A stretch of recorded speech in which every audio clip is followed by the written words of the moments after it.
In the early evening of September 7, 1934, Captain Robert Wilmot ate dinner in his cabin aboard the SS Morro Castle. He complained of stomach trouble. By 7:30 that night, he was dead. 7 hours later, at 2:50 in the morning, a fire broke out aboard his ship. By dawn, 137 people were dead. The cause of both deaths was never officially determined. You're listening to The Unlit Room. Every story in here actually happened. That's the part that should scare you. New stories every day, Monday through Saturday. This episode's narration is AI-generated. The research, writing, and editorial decisions behind every story are made with care for accuracy and respect for those involved. Today, a luxury liner, a dead captain, and a fire that spread too fast to be an accident. The SS Morro Castle was a symbol. Built in 1930 for $4 million, she was an 11,000-ton luxury liner running the Havana to New York route. During the Depression, when most Americans couldn't afford bread, she carried those who could afford mahogany-paneled writing rooms and turbo-electric propulsion. 549 souls aboard for her final voyage. 318 passengers, 231 crew. On September 5, 1934, she left Havana for what should have been a routine 6-day cruise. Captain Robert Renison Wilmot commanded her. He'd been at sea for decades, steady, competent, unremarkable in the way that good captains are. On the evening of September 7th, as the ship paralleled the southeastern coast of the United States, he had dinner delivered to his quarters. He ate alone. Chief Officer William Worms was eating dinner with his fiancée, Mary Cudworth, when the ship's doctor found him. Captain Wilmot was dead.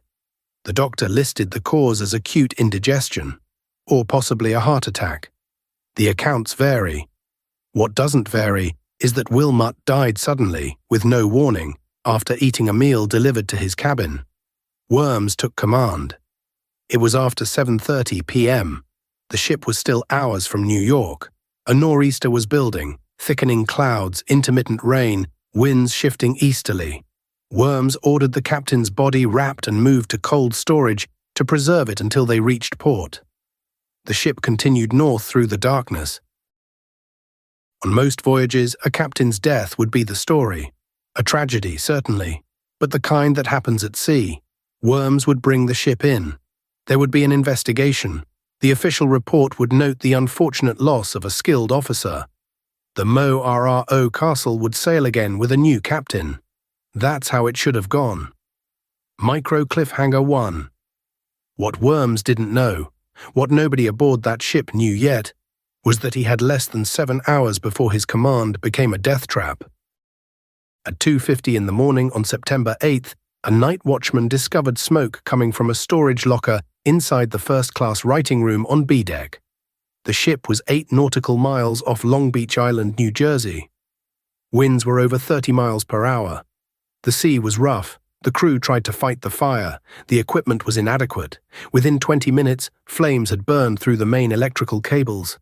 The entire ship plunged into darkness. The wheelhouse lost steering. The hydraulic lines were severed by heat. Within 30 minutes of discovery, the fire had engulfed the ship. It spread too fast. Fire investigators would later note that the speed of propagation was inconsistent with a simple accidental ignition.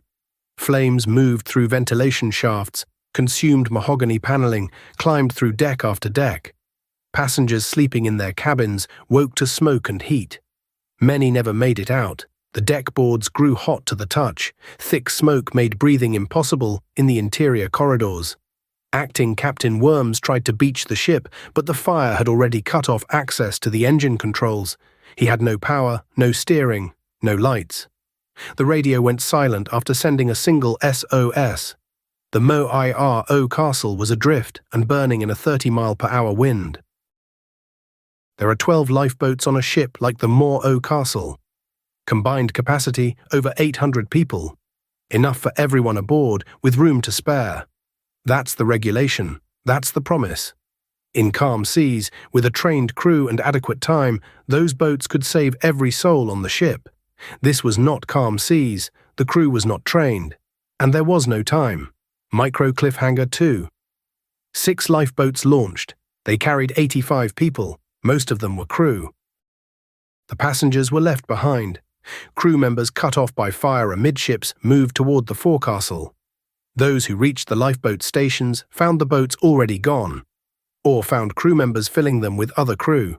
Passengers moved toward the stern, cut off from the boats by walls of flame. People jumped. The ocean swells were running high, the winds were over 30 miles per hour. Many passengers didn't know how to use their life preservers properly.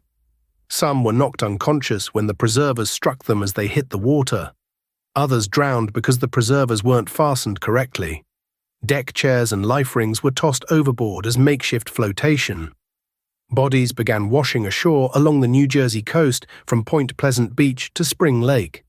The rescue ships were slow to respond. The Coast Guard was positioned too far away to help in time. New Jersey Governor Harry Moore piloted his own plane over the wreck site, dropping markers to help boats find survivors in the rough seas. By mid-morning, the Morro Castle was a burning hulk drifting toward shore. Worms ordered the ship abandoned. The fires kept burning.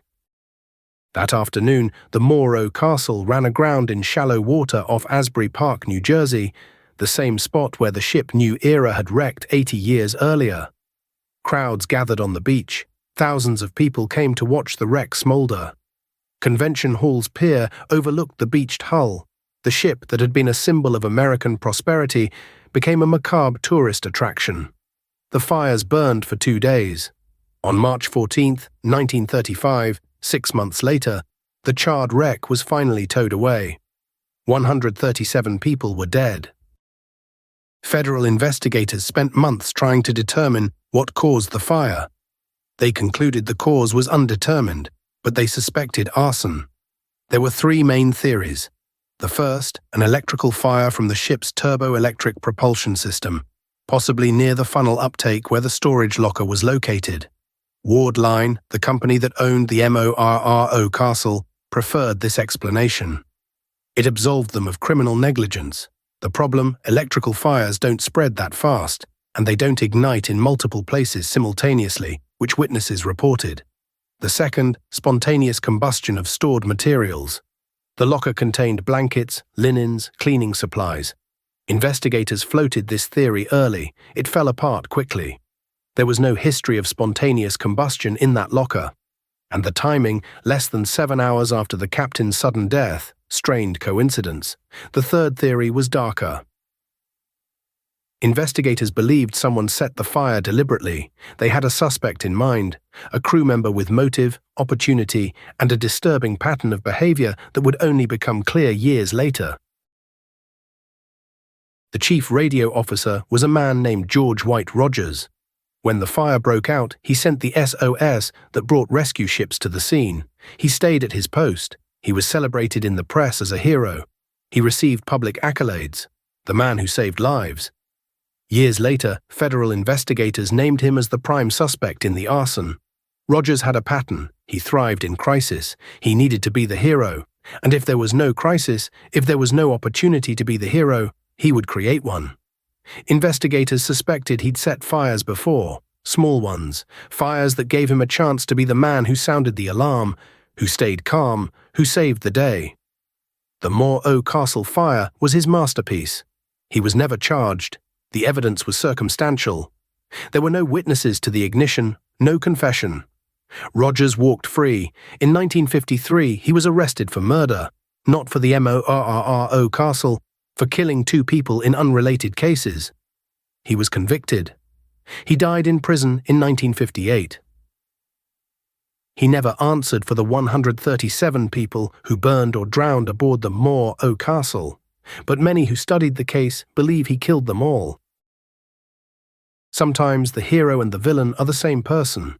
We give them medals and applause while the bodies are still washing ashore. We celebrate the man who called for help, and we don't ask why help was needed in the first place. George Rogers died in prison for murders he committed on land. The murders at sea remain officially unsolved. There's no monument to the 137 dead. The ship was scrapped. The investigation closed. The truth, if it ever existed in a form we could prove, died with Rogers in 1958. What's left is a question we can't answer and a coincidence we can't ignore. A captain dies after dinner. 7 hours later, his ship burns. The man who sends the SOS becomes the suspect, and the dead stay dead, with no one held accountable. If this one kept you up tonight, good. New stories every day, Monday through Saturday. Subscribe so the next one finds you too. Follow the Unlit Room wherever you listen. Tell a friend who can't sleep. Full story on the main channel. Follow if you're wide awake. That was the Unlit Room. See you in the dark.